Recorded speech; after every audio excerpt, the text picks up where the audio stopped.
Então, pessoal, beleza? Essa é a nossa quarta aula do módulo 2, né? Ou módulo 2, quarta aula. Nós vamos falar nessa aula especificamente sobre Tomás de Aquino, né? Na última aula, é, eu abordei o nominalismo e a aula ficou um pouquinho grande, né? Mas eu sugiro que vocês vejam principalmente a parte final sobre o nominalismo, tá bom? Porque desculpa, nominalismo não. É sobre a questão dos universais. É uma questão muito importante para a filosofia, certo? Então, né, vai lá, faz um esforço e vê toda a aula. É, São Tomás de Aquino, ou Santo Tomás de Aquino, né, é, foi um bispo da Igreja Católica, um doutor, né, da Igreja Católica, né, é, que viveu entre 1226 a 1274, tá? Ah, quais são os princípios? Eu vou direto aqui para os princípios básicos da filosofia do São Tomás de Aquino. Primeiro aqui tem uma citação do Jacques Maritain, que diz que Tomás de Aquino ele trabalhou tanto com a filosofia do Aristóteles que ele chegou a aperfeiçoar a filosofia do Aristóteles, né? Claro que essa é numa perspectiva de uma leitura cristã do, do Aristóteles, tá? Princípios básicos da filosofia do Tomás de Aquino. Né? O Tomás de Aquino dava muito importante à realidade sensível, à realidade sensorial. Lembram lá da filosofia antiga?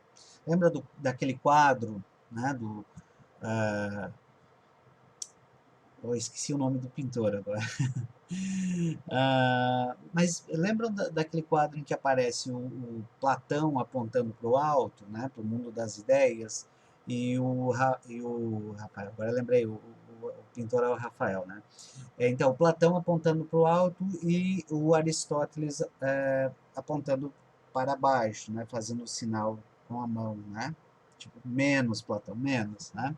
Então, quer dizer, o Platão, né, sempre em busca do universal, sempre em busca, né, das ideias, e o Aristóteles, né, puxando mais para o mundo físico, sensorial. É a mesma coisa aqui, né, ou algo semelhante, mesma coisa não, né, mas algo semelhante nós encontramos aqui na filosofia do Tomás de Aquino, tá? Uma ideia de tentar encontrar provas para a existência de Deus a partir da realidade física, da realidade sensível, né, do mundo da realidade sensorial, né, ou seja, colocar a razão a serviço da fé. Essa era a ideia do Tomás de Aquino. Tá? Não vou dizer se está certo, se estava errado, se funcionou, se não funcionou, porque eu vou apenas apresentar a filosofia dele para vocês e vocês tirem as suas conclusões, certo? Ah, o primeiro princípio é o mesmo princípio usado pelos antigos, tá? O princípio da não contradição, que diz o seguinte: algo não pode ser e não ser ao mesmo tempo, tá? Ou algo é ou não é. O meio termo entre ser e não ser não é possível, tá?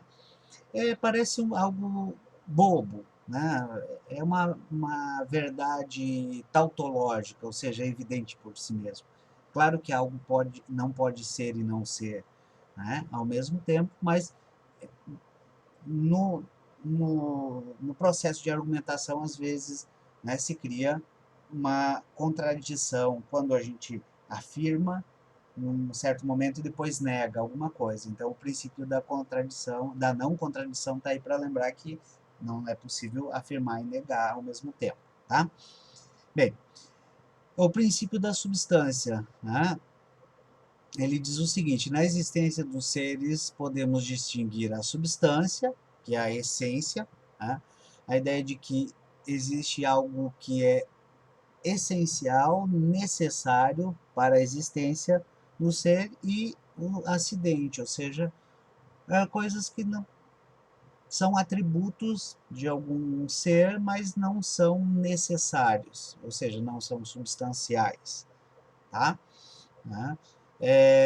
Por exemplo, quando se define, né, o que é um ser humano, né, a gente não define características que são, digamos, acidentais, né, no sentido de que são, não fazem parte da essência do ser humano. Por exemplo, se é alto, baixo, gordo, magro, careca, cabeludo, enfim, certo? A essência, então, quer dizer, a essência faz parte daquilo que é necessário para que o ser exista, e o acidente são as características secundárias do ser. Tá? O princípio da causa eficiente, né, naquela, da ideia de causa eficiente do Aristóteles. Lembra das 4 causas? Né? Material, eficiente, formal e final. Bem, aqui a causa eficiente, quer dizer, tudo que existe, existe porque foi gerado por alguma outra coisa. Nada existe por geração espontânea. Tá? Nada nasce por si mesmo. Né? Sempre há algo que gerou aquilo que nasce, aquilo que existe. Tá? O princípio da finalidade é a ideia de que tudo que existe tem uma finalidade, tem um fim, tem um para quê, tem um porquê, uma razão de ser.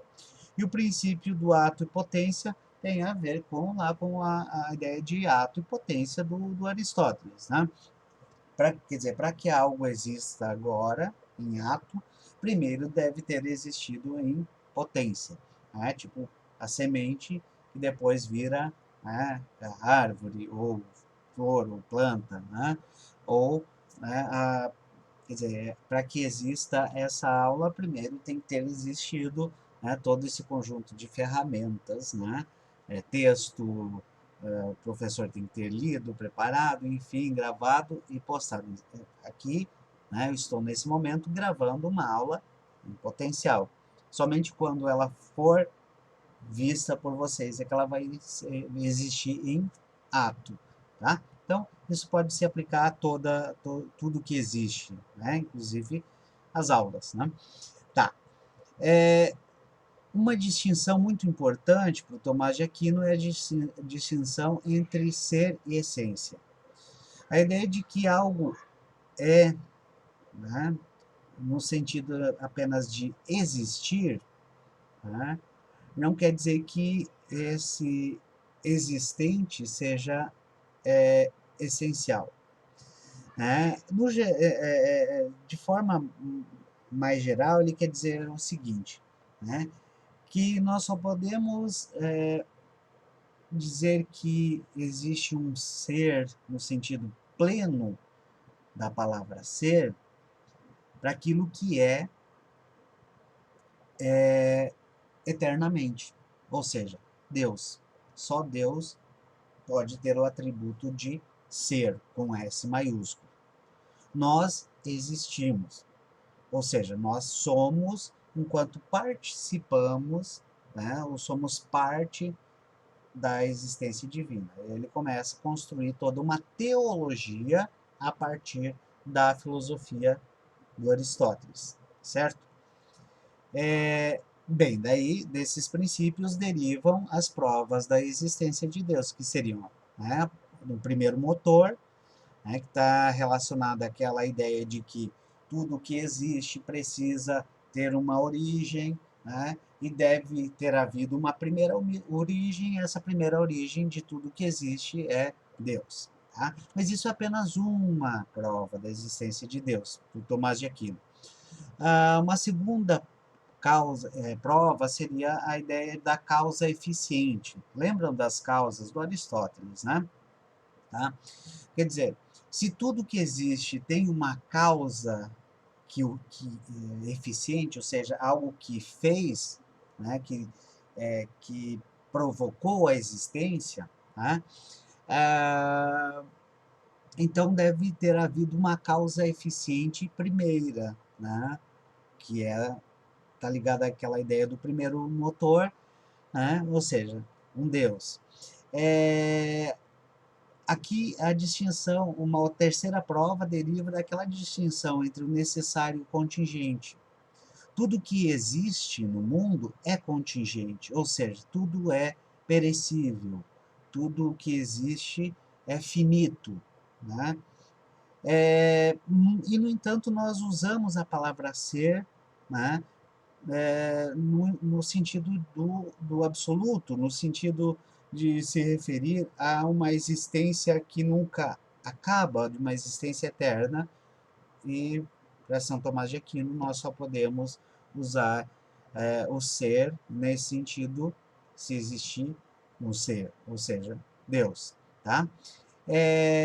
Uma quarta prova seria derivada dos graus de perfeição. Quer dizer, no ser humano nós vamos observando graus de perfeição, na realidade também, mas nada é perfeito. No entanto, a ideia de perfeição precisa ter um correspondente, né? E o que corresponderia à ideia de perfeição? Somente um ser perfeito, ou seja, somente um Deus. E a quinta e última prova da existência de Deus seria, né, a prova baseada na ideia de finalidade. Se tudo que existe tem um fim, né, deve existir também algo que seja um fim em si mesmo, ou o fim último de todas as coisas, seria Deus. Então, cada uma dessas provas, né, de uma maneira diferente, né, ou por uma relação causal diferente, né, tenta levar a ideia de Deus. Mas há um pequeno probleminha, né, que é um pressuposto. Né? Lembrem da aula anterior, quando falava dos universais, e vejam só, aqui se está pressupondo, né, um realismo, ou seja, a ideia de que há uma relação realista entre a linguagem, né, entre os universais e a existência de algo universal. Tá? Por isso que toda aquela polêmica entre nominalismo e realismo na linguagem, ela é super importante para a história da filosofia, porque ela que movimenta, né, inclusive a ideia da possibilidade da prova ou não da existência de Deus e tudo mais. Tá certo? Por hoje é só, então encerro, né, essa aula sobre, quarta aula, né, que é sobre apenas exclusiva, né, para o Tomás de Aquino, certo? Deixa eu encerrar aqui, abração, até a próxima.